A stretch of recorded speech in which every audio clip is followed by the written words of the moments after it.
Hello friends, welcome back to my channel. কেমন আছেন সবাই? আশা করি সবাই ভালো আছেন, আমিও ভালো আছি। তো আজকে একটা পনিরের রেসিপি দেখাচ্ছি। তো বিয়েবাড়ির স্টাইলের হোয়াইট পনির কোরমা যেটা বানায়, তো সেভাবেই বানিয়েছিলাম। তো সেই রেসিপিটা আজকে শেয়ার করছি আপনাদের সাথে। তো আশা করি আপনাদের ভিডিওটা ভালো লাগবে। তো প্লিজ ফুল ভিডিওটা দেখতে থাকুন। তো এই যে পনিরগুলো নিয়ে নিয়েছি, পনিরটাকে এখন একটু বড় করে কিউব করে কেটে নিচ্ছি। তো দেখুন পনিরগুলো কেটে নিচ্ছি।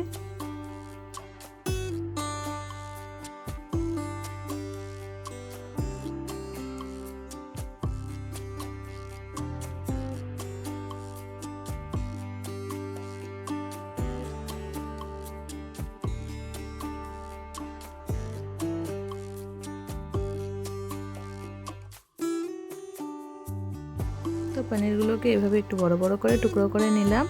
আর যা যা লাগবে দেখাচ্ছি: টমেটো, কাঁচা লঙ্কা, আদা, আর এখানে কিছুটা কাজু বাদাম নিয়ে নিয়েছিলাম। তো এগুলো একটা পেস্ট বানিয়ে নেব আমি এখানে। তো সব কিছু দিয়ে নিচ্ছি মিক্সিং জারে, দিয়ে একটু পেস্ট করে নেব সব কিছু একসাথে দিয়ে। তো টমেটো, আদা, কাজু বাদাম আর কাঁচা লঙ্কা দিয়ে দিচ্ছি, দিয়ে এটাকে একটা পেস্ট তৈরি করে নেব। এই যে পেস্টটা রেডি করে নিলাম, এখন কড়াইতে দিয়ে দিচ্ছি সাদা তেল। এই রেসিপিটা সাদা তেলেই বানালাম। তো বেশ ভালো হয়েছিল রেসিপিটা, তো শেয়ার করলাম আপনাদের সাথেও। আপনারা দেখুন, যদি আপনাদের ভালো লাগে আপনারাও বাড়িতে একবার বানিয়ে দেখবেন, খেতে কিন্তু বেশ ভালোই লাগে। তো কড়াইতে তেল দেওয়ার পর একটু নুন দিয়ে দিলাম, দিয়ে এখন পনিরগুলো দিয়ে দিচ্ছি। এখানে আর হলুদ দেব না, হলুদ ছাড়াই রেসিপিটা করব। তো যেহেতু হোয়াইট, তার জন্য কিন্তু টমেটো দেওয়ার জন্য একটু লাল লাল হয়ে গেছিলো তরকারিটা, কিন্তু টমেটো না দিলে পুরোটাই হোয়াইট কালার হবে। তো কোরমা যেভাবে বানায় সেভাবেই বানিয়েছিলাম। তো এই যে পনিরটাকে হালকা ভেজে তুলে রেখেছি। তো চাইলে আপনারা কাঁচা পনিরও দিতে পারেন, না ভেজে। তো আমি একটু ভেজে দিয়েছিলাম, আমার একটু ভেজে দিলেই ভালো লাগে। এখানে পনিরটা ভেজে নামিয়ে নিয়েছি। এখন তেজপাতা, দারচিনি আর এলাচ দিয়ে দিলাম কড়াইতে, দিয়ে এই যে মশলাটা রেডি করেছিলাম এই মশলাটা দিয়ে দিচ্ছি। মশলাটাকে সুন্দর করে কষিয়ে নেব। এই যে দেখুন, মশলাটাকে ভালো করে কষাবো।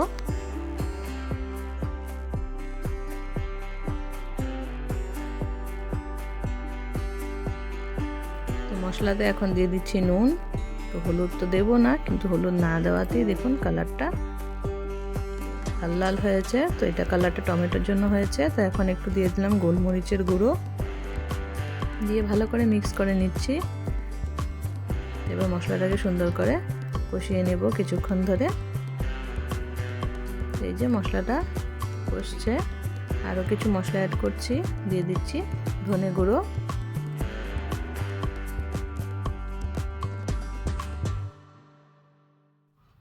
এখন দিয়ে দিচ্ছি জিরে গুঁড়ো। ধনে গুঁড়ো আর জিরে গুঁড়ো দিয়ে ভালো করে নাড়াচাড়া করে নিচ্ছি।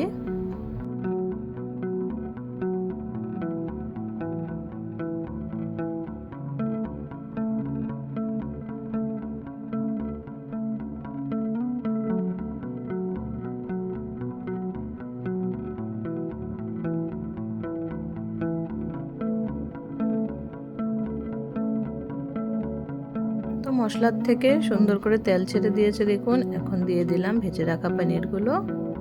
খুবই ইজি, খুবই সুন্দর রেসিপি, আর খুবই ঝটপট রেডি হয়ে যায়। আপনারা একবার বাড়িতে বানিয়ে দেখবেন, খুবই মজা লাগে। ভাত, রুটি, পরোটা সব কিছুর সাথেই ভালো লাগে।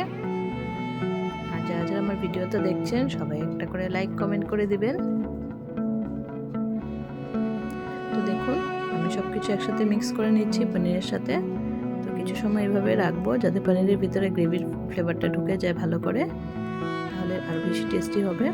খুব সুন্দর তেলটা ছেড়ে দিয়েছে, আর কাজু বাদাম দেওয়া ছিল তার জন্য একটু লেগে লেগে যাচ্ছে। তো কন্টিনিউ নাড়াতে হবে, না হলে কড়াইতে সব মশলাগুলো লেগে যাবে। তো কন্টিনিউ নাড়াচাড়া করে এভাবে করে তরকারিটাকে বানিয়ে নিচ্ছিলাম সুন্দর করে। তো এখন এখানে গ্রেভির জন্য জল দেব না, দেব দুধ। তো দুধ দিলে টেস্টটা আরও ভালো হবে। তো দুধ দিয়ে দিলাম, দিয়ে এবার কিছুক্ষণ ফুটলেই আমাদের রেসিপিটা রেডি হয়ে যাবে।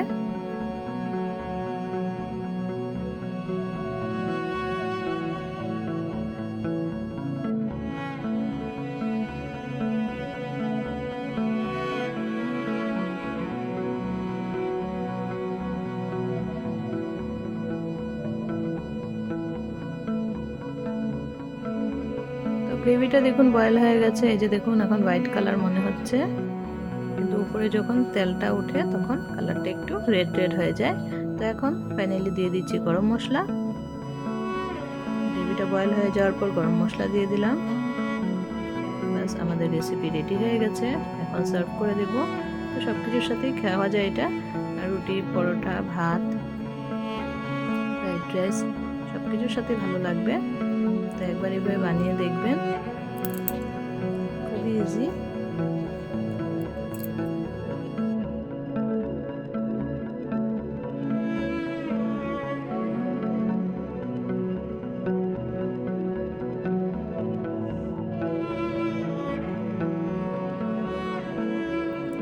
হয়ে যাওয়ার পর শেষে একটু ঘি দিয়ে দিলাম। ঘিটা অপশনাল, আপনারা চাইলে দিতে পারেন, না চাইলে না দিলেও কোনো অসুবিধা নেই, তাও টেস্টি হবে। একটু ঘি অ্যাড করে দিলাম।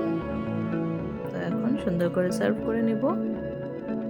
আমরা তো ভাতের সাথেই খেয়েছিলাম, বেশ ভালোই লেগেছিল, আর রাতে রুটির সাথে খেয়েছিলাম। তো ভাত রুটি দুটোর সাথেই ভালো লেগেছে।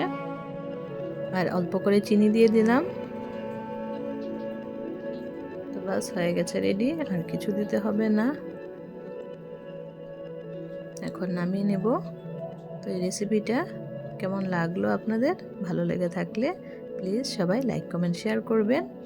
আর চ্যানেলে নতুন বন্ধু হয়ে থাকলে প্লিজ চ্যানেলটাকে সাবস্ক্রাইব করে বেল আইকনটা প্রেস করে রাখবেন, তাহলে আমার ভিডিওসের নোটিফিকেশন আপনাদের কাছে সবার প্রথম পৌঁছে যাবে।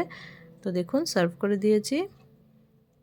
তো খুবই ইয়ামি লাগছে দেখতে, আর খেতেও বেশ ভালোই হয়েছিল। তো আপনারা একবার বাড়িতে বানিয়ে দেখবেন এইভাবে পনির রেসিপিটা। তো আজকের জন্য এই রেসিপিটি আপনাদের সাথে শেয়ার করলাম। আবার দেখা হচ্ছে নতুন কোনো ভিডিওজের সাথে। সবাই ভালো থাকবেন, সুস্থ থাকবেন, আর সবাইকে অনেক অনেক ধন্যবাদ আমার ভিডিওটা ফুল ওয়াচ করার জন্য। আজকের জন্য bye bye, thanks for watching.